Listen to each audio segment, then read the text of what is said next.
I found out my best friend was sleeping with my fiancé while helping me plan my wedding. Yeah, read that again, because if someone told me this story a year ago, I would have said there's no way. Not her, not him, not both of them at the same time. But that's exactly what happened. And the worst part?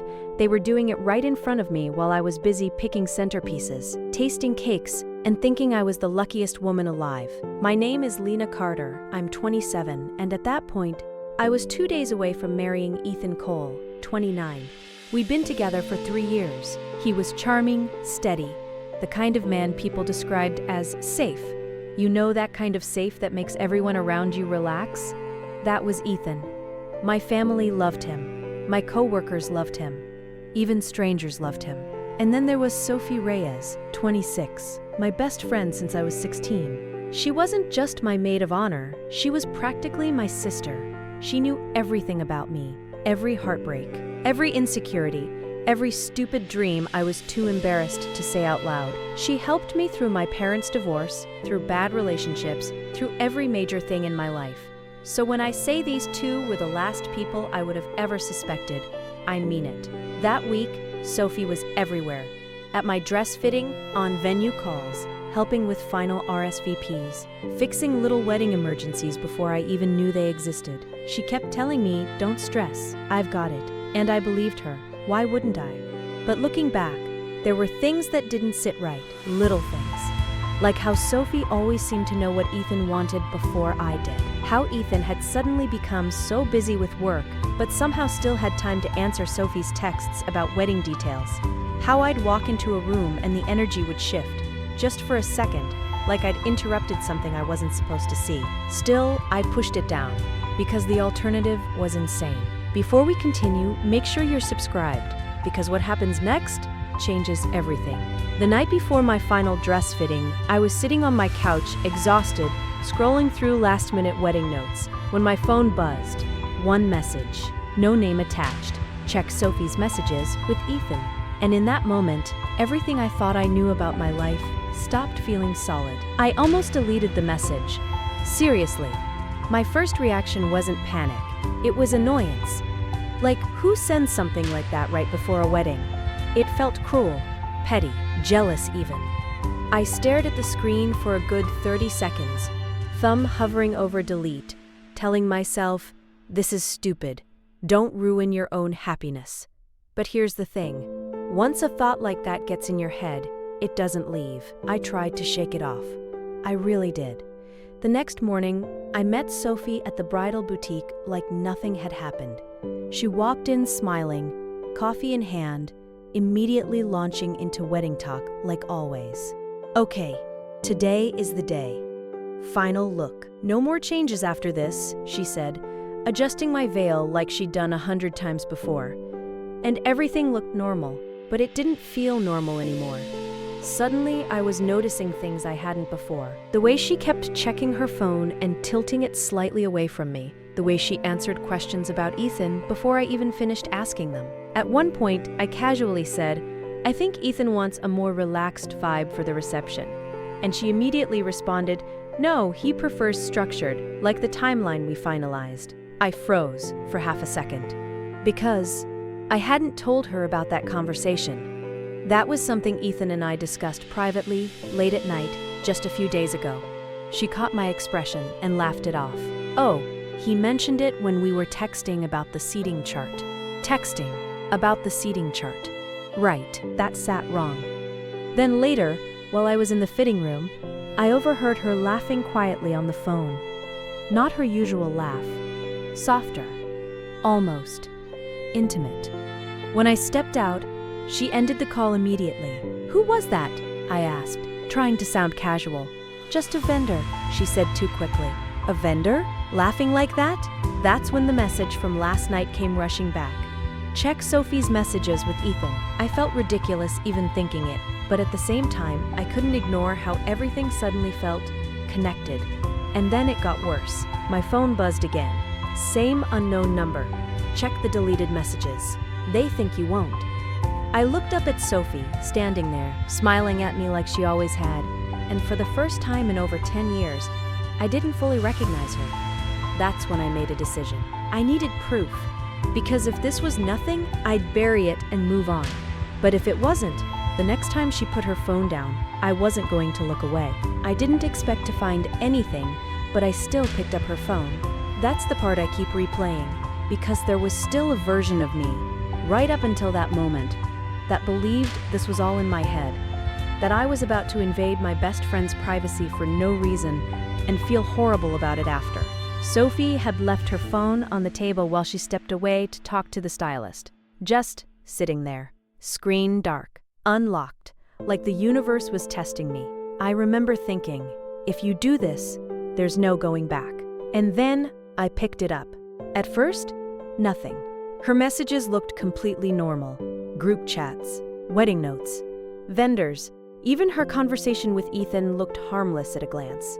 Logistics, timelines, surface-level stuff, and for a second, I actually felt relief, like a wave washing over me.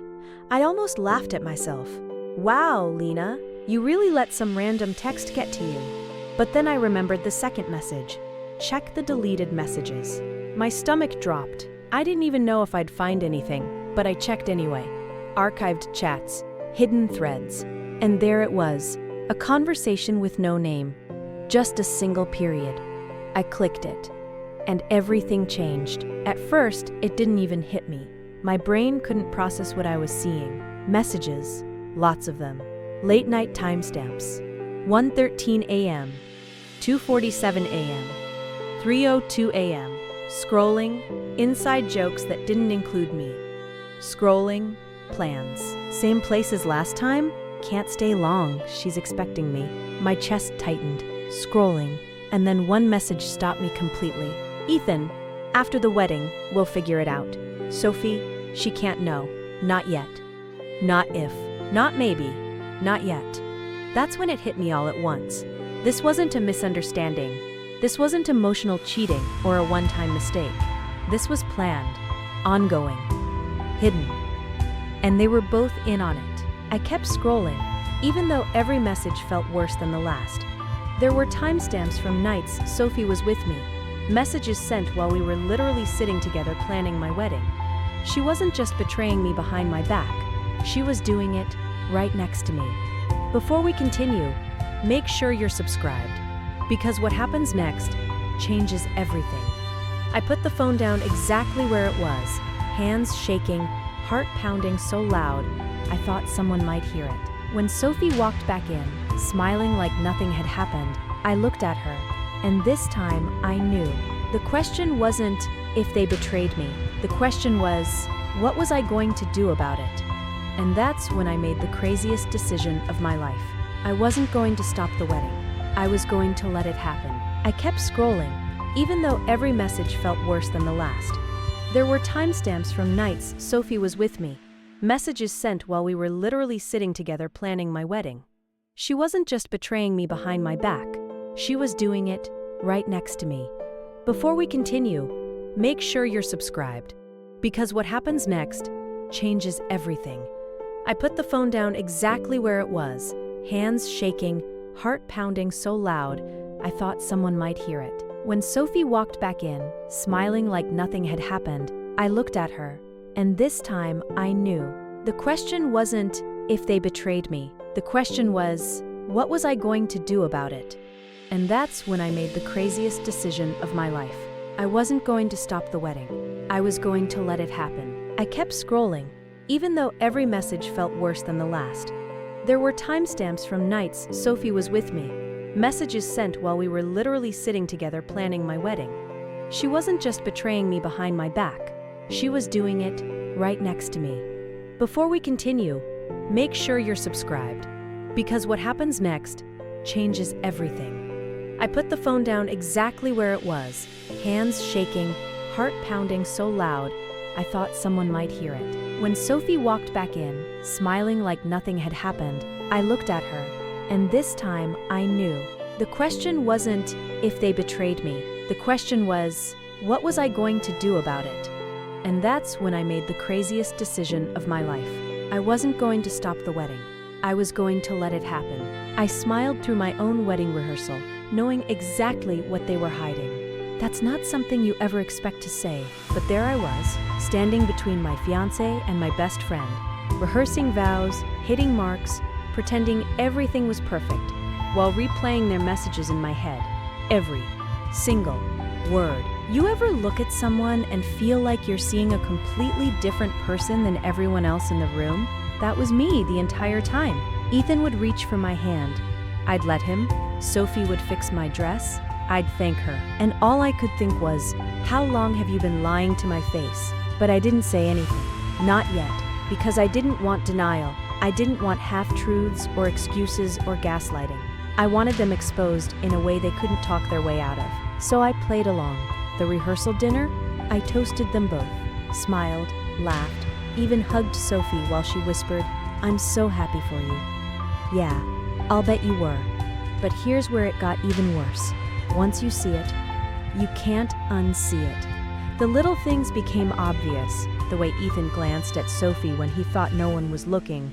The way she anticipated what he needed before he said it. The subtle tension, like they were constantly aware of each other even in a crowded room.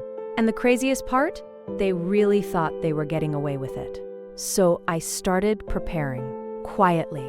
I screenshotted everything, backed it up, organized it by date, by time.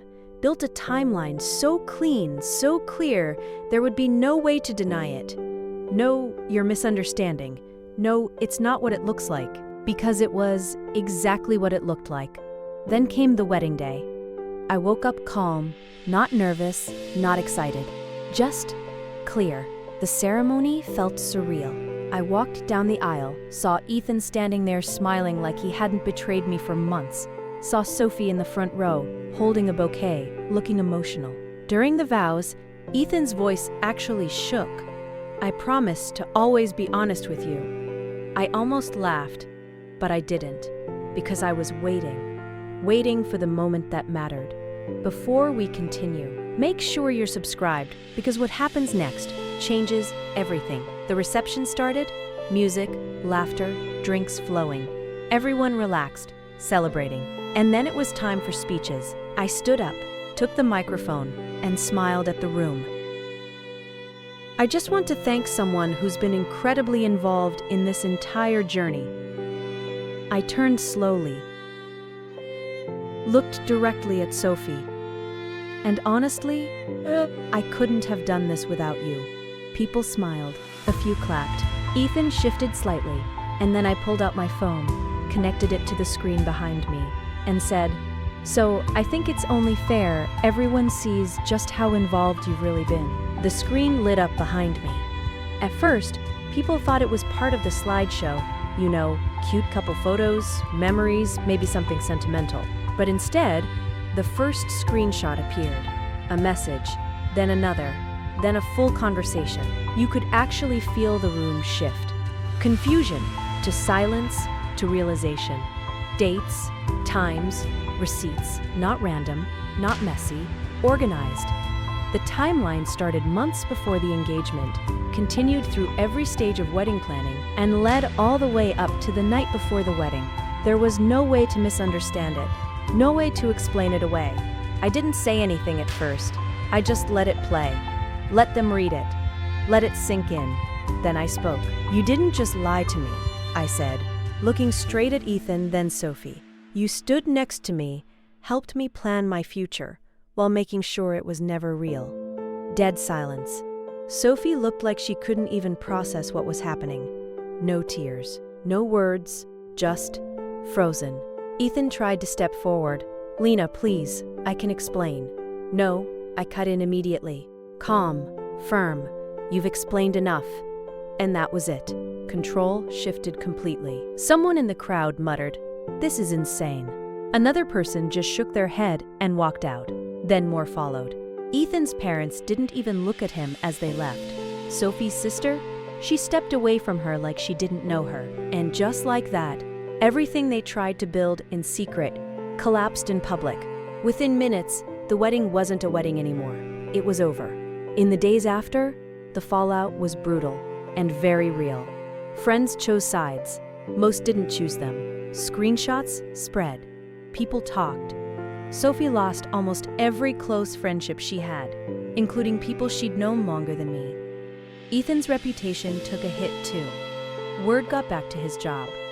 Not officially, but enough that people looked at him differently. And the two of them? They didn't even last. Turns out, when the secrecy and thrill disappeared, so did whatever they thought they had. As for me, I canceled everything that was left. Legally, financially, done. Yeah, I lost money, deposits, plans, all of it. But I didn't lose years of my life to a lie. I blocked them both. No closure conversations, no second chances. Weeks later, I returned the dress. No tears, no breakdown, just closure. I looked at myself one last time in that mirror and realized something simple. I didn't get betrayed at the end. I got shown the truth before it was too late. And honestly, that's the reason I walked away clean. Not broken, not confused, just done.